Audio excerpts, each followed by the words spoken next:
Water. మీరు ఈ మధ్య వచ్చిన లేటెస్ట్ సినిమాలో కూడా చూస్తే వాటర్ లేని రోజు ఒకటుంటది. ఈ మొత్తం భూమి ఖాళీ చేయాల్సిన పరిస్థితి ఒకటుంటదనేది చూసాం. దానికన్నా ముందు మనం బెంగుళూరు ఇన్సిడెంట్ చూసాం. ఒక పెద్ద గేటెడ్ కమ్యూనిటీస్‌లో నీళ్లు లేక వాడి జీవితం అంతా అస్తవ్యస్తం అయిపోయింది. నిజంగా ఇలా కూడా జరుగుద్దా? ఇన్ని డబ్బులున్నా కూడా నీళ్లు లేకుండా ఉంటాయా అని అనుకుంటాం. నీళ్లు మనం సృష్టించేది కాదు. మనం సృష్టించేదైతే ఏదో ఒకటి చేయొచ్చు. నీళ్లు నేచర్ ఇవ్వాలి. మన సృష్టి కాదు కాబట్టి ఆ నేచర్‌ని రెస్పెక్ట్ చేయాలి. రెస్పెక్ట్ చేస్తే అడుగడుగున నీళ్ళని వాడుకునే పద్ధతి ఉండాలి. ప్లస్ మీరేదైనా సరే బ్యాంక్‌లో మీరు డబ్బు తీసుకుంటున్నారు. మళ్ళా మీరు డిపాజిట్ చేస్తేనే ఇంకొక రోజు డ్రా చేయగలరు. అలానే మీరు వాటర్ తీసుకుంటున్నారు. అలానే దాన్ని మళ్ళా వాటర్ రీచార్జ్ చేయాలి గదా! రీచార్జ్ చేసేటప్పుడు ప్రతి ఒక్కళ్ళు గవర్నమెంట్ చాలా చోట్ల పాలిసీ పెట్టింది.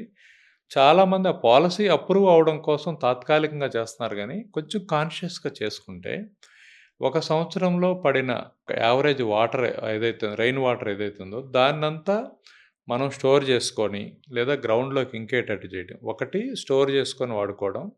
2 గ్రౌండ్‌లోకి ఇంకిపోయేటట్టు చేయడం. గ్రౌండ్‌లోకి ఇంకిపోయేటట్టు చేయాలంటే, ఇవాళ డిపార్ట్మెంట్ ఆఫ్ జియోఫిజిక్స్ తోటి చాలా బ్రహ్మాండమైన టెక్నాలజీ వచ్చింది. గ్రౌండ్ ఫ్రాక్చర్స్ ఎలా ఉన్నాయి? ఆ ఫ్రాక్చర్స్ క్రాక్ వరకు మనం డ్రిల్ చేసి కనుక, ఈ రెయిన్ వాటర్‌ని ప్రాపర్‌గా ఫిల్టర్ చేసి, సిల్ట్ వెళ్ళకుండా వాటరే వెళ్ళేటట్టుగా గనక చేస్తే, ఆ గ్యాప్స్ అన్నిట్లో గనక వాటర్ ఉంటే, అవి మళ్ళా గ్రౌండ్ వాటర్‌ని తగ్గిపోకుండా ట్రావెల్ చేసి కాపాడతాయి. అందుకని ఆ ఫ్రాక్చర్స్‌ని అలా వాడుకోవాలి.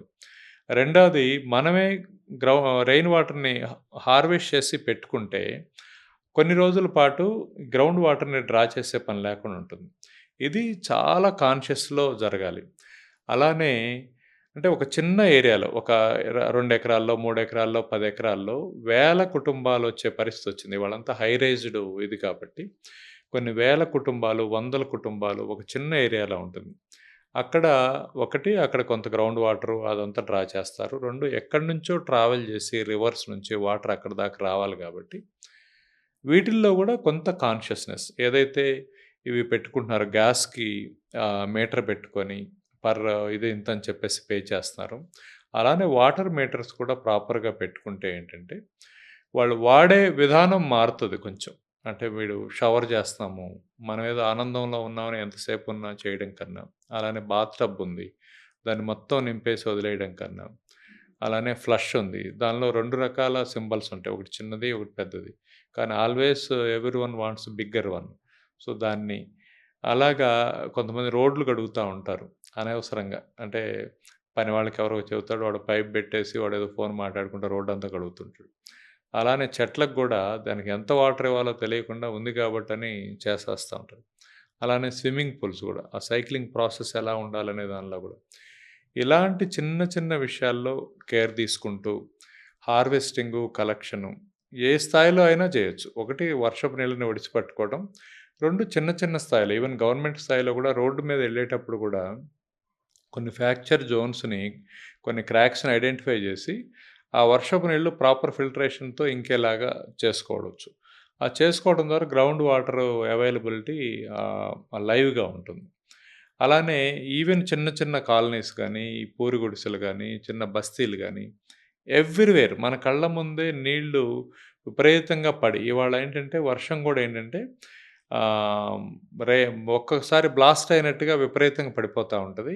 మళ్ళా 4, 5 నెలల పాటు వర్షం ఉండదు. సో, ఆ పడినప్పుడు దానికి కావాల్సిన మెకానిజంని గనక ప్రాపర్‌గా ఏర్పాటు చేసుకోగలిగితే, ఒక సంవత్సరం ఒక ప్రాంతంలో పడిన వర్షం ఆ సంవత్సరం వాడుకోవడానికి సరిపోయిద్ది. If we do proper recharge. Otherwise ఏమవుద్ది ఇదంతా కొట్టుకొని పోయి మురికాలువల్లోకి పోయి, అక్కడి నుంచి నదుల్లోకి పోయి, అక్కడి నుంచి సముద్రంలోకి పోయి ఎక్కడ ఉపయోగపడకుండా పోతుంది. వర్షం పడుతుంది. ఆ పడిన దానిలో మనం ఎంత షేరు డిపాజిట్ చేసి రీచార్జ్ చేయగలం అనేదే మనం ఎన్ని రోజులు ఈ భూమి మీద ఉంటాం అనేది డిసైడ్ చేస్తది. అందుకని అది అంత important. Water recharge, water harvesting అనేది.